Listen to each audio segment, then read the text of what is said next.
নমস্কার, let's cook চ্যানেলে সবাইকে স্বাগত। আজকে তৈরি করব মূলোর পরোটা। তাহলে মূলো তো আমার লাগবে, মূলোটা ঘষে নিয়ে এসেছি, অর্থাৎ কদ্দুকস করে। লাগছে ধনেপাতা কুচি, এইদিকে লাগছে জোয়ান, জিরের গুঁড়ো, লঙ্কার গুঁড়ো, আমচুর পাউডার, আদা ঘষে নিয়ে এসেছি, আর কাঁচা লঙ্কা কুচি। আমি এটা এখন নুন দিয়ে 10 মিনিট রেস্টে রাখবো। 10 মিনিট পরে ফিরে আসবো। এবার 10 মিনিট পর রেস্টে ছিল, 10 মিনিট পর এটাকে আমি চিপে নিচ্ছি। দেখুন কতটা জল বেরিয়ে আসবে।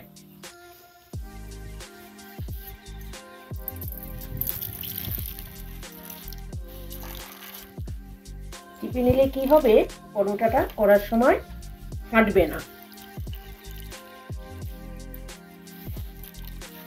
তাহলে আমাদের দেখুন বড় পরোটার জন্য মূলো চেপা হয়ে গেছে। এবার আমি আটাটা মেখে নেব।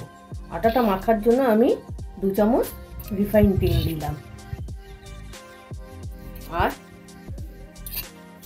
একটু লবণ দিলাম, দিয়ে এটাকে মিশিয়ে মেখে নেব। এই যে মূলো ছেঁকেছিলাম, যে জলটা আছে সেই জলেই মাখবো। মূলোর জল দিয়ে পুরোটা মাখা হয়নি, বাকিটুকু নর্মাল জল দিয়ে মেখে নেব। তারপর এটা পুরোপুরি মেখে 10 মিনিট রেস্টে রাখবো। এটা দেখেছেন নরম মাখা হয়েছে কিরম। মূলো পরোটার জন্য এইরকম আটারই দরকার। আমি যখন করবো তখন একটু মেখে নেব। এবার আমি মূলোর ভিতরে মশলাগুলো সব মিশিয়ে নেব। জোয়ান দিচ্ছি, একটু ঘষে দেবো জোয়ানটা। জোয়ানটা আমাদের হজমের কাজ করবে। কাঁচা লঙ্কা দিলাম কুচি, আদা ঘষে রেখেছিলাম সেটা দিলাম, তারপর লাল লঙ্কার গুঁড়ো, এটা হচ্ছে জিরের গুঁড়ো 1 চামচ দিলাম, আমচুর পাউডার মূলো পরোটার জন্য খুবই ভালো লাগে। এর পরিবর্তে আমচুর না থাকলে পাউডার চাট মশলাও দিতে পারেন। লাস্টে আমি ধনেপাতা দিয়ে দিচ্ছি কুচি। এবার আগে একটু লবণ দেওয়া ছিল, আবার অল্প করে একটু লবণ দিয়ে দিচ্ছি। এবার এটাকে ভালো করে মিশিয়ে নেব।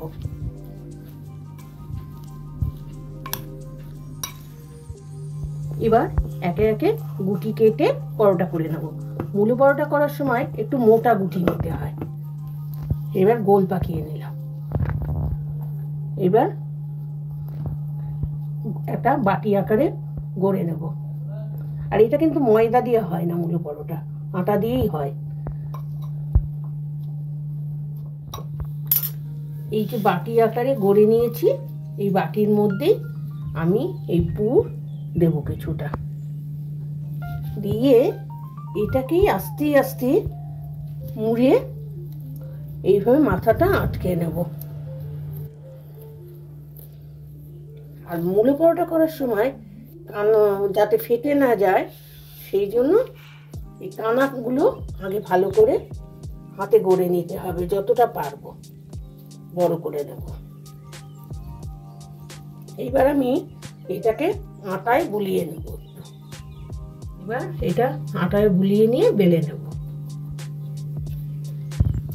আগে কিন্তু ধারগুলো বেলবো, মাঝখানটা পরে, নাহলে ফেটে যাওয়ার সম্ভাবনা থাকে।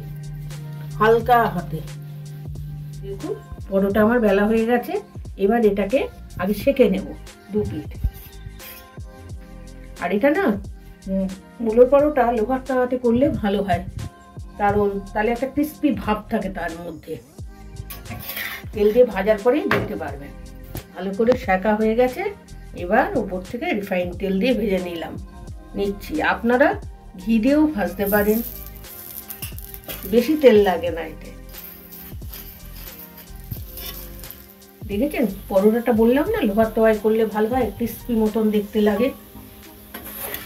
আপনারাও বাড়িতে রেসিপিটা করবেন, ভালো লাগলে পাশে থাকবেন, লাইক দেবেন, প্রচুর শেয়ার করবেন। কমেন্টস করবেন। আমার একটা পরোটা হয়ে গেল, তুলে নিচ্ছি। তাহলে আমার মূলো পরোটা কমপ্লিট। এটা মাখনটা দিয়ে এটা মাখিয়ে খেতে হবে, আর সাথে প্রিকেল আর ধনেপাতার চাটনি দিয়ে পরিবেশন করলাম।